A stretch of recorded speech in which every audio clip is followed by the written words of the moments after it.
Қайырлы күн, құрметті әріптестер. Мен Теміртау қаласы Қыздар гимназиясының дене шынықтыру пәні мұғалімі Сенбаев Жандос Айдарбекұлы боламын. Бүгін сіздердің назарларыңызға өзімнің 5-ші сыныпта өткізген сабағымды ұсынамын. Сабақтың тақырыбы ойын кеңістігінде бағдарлау дағдыларына үйрету.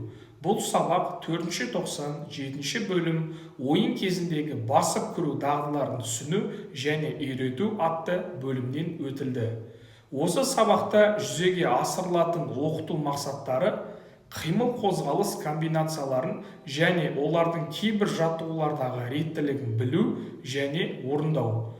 Күтілетін нәтиже: оқушылар допты алып жүру, допты беру, допты тебу дағдыларын меңгереді. Сабақта заманауи білім беру технологиялары, ойын моделінің денсаулығын сақтау технологиясы, адекватты физикалық жүктеме, деңгейлік саралау, тұлғаға бағдарланған және проблемалық оқыту, ынтымақтастыққа оқыту. Сабақ қауіпсіздік ережелерін ескере отырып өткізілді. Сабақтың тақырыбына сәйкес мақсаттар оқу жұмысын ұйымдастырудың формалары таңдалды. Жұптық және де топтық жұмыс. Сондай-ақ қолданылған құрал-жабдықтар: футбол доптары, фишка. Сабақ құрылымында 3 негізгі кезеңді атап айтуға болады. Олардың әрқайсының өзіндік мәні бар. Дайындық кезеңі. Мақсаты білім алушылардың сабақтың негізгі бөлігінің міндеттерін шешуге психологиялық дайындығын қамтамасыз ету. Қысқаша сипаттамасы: қыздыруда қолданылатын жалпы даму жаттығуларын қозғалыста жүргізілді. Оларды орындау барысында барлық негізгі бұлшықет топтары қатысты.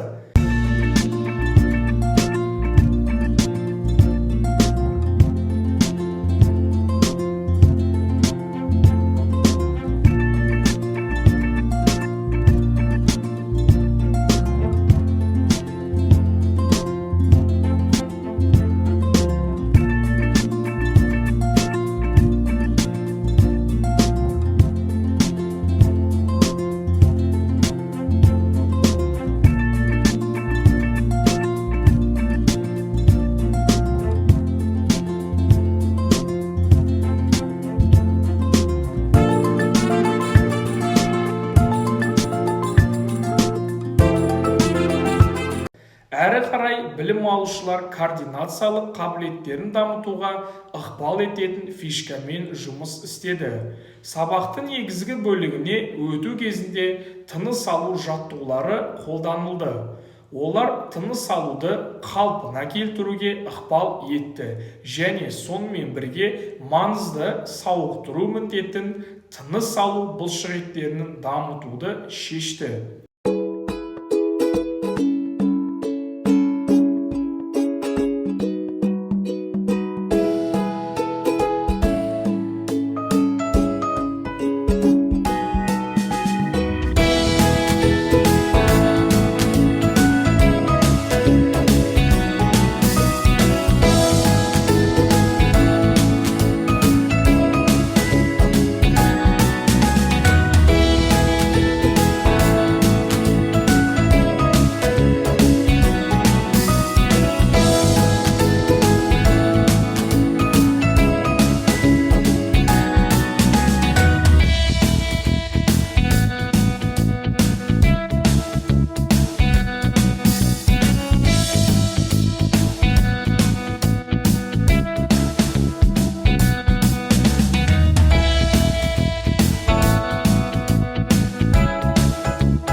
сабақтың негізгі бөлігі. Мақсаты оқушылардың белсенді жаттығу жұмысымен қамтамасыз ету, ол доп арқылы денені қыздырумен басталды. Содан кейін олар негізгі жаттығулардағы орындай бастады. Атап айтқанда, допты беру, допты алып жүру, соққы жасау техникасы, футбол ойыны.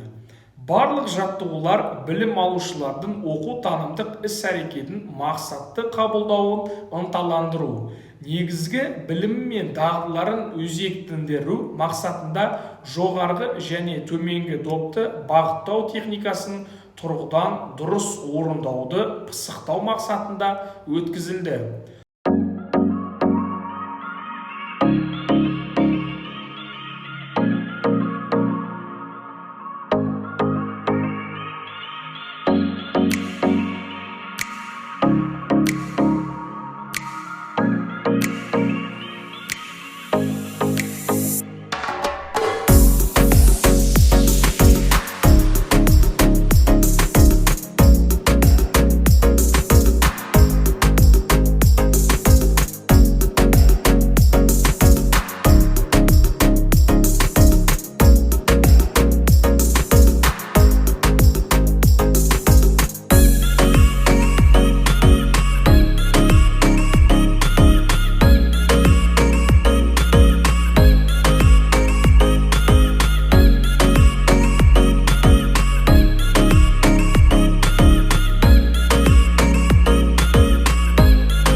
оқушылары үшін мен көремін, істеймін, ойнаймын әдісі жиі қолданылады.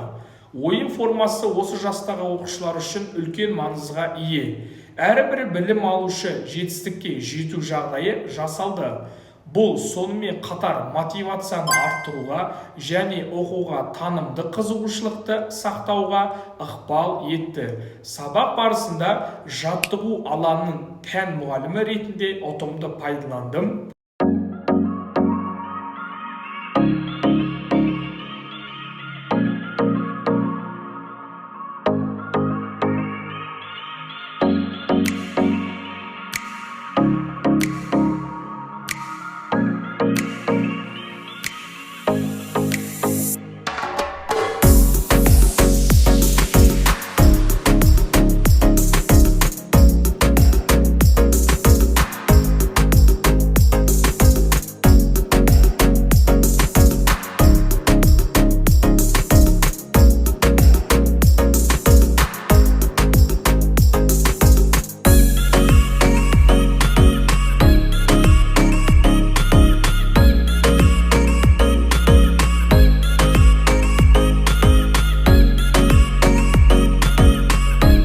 Сабақтың қорытынды бөлімінде ойын тапсырмаларын талдау жүргізілді.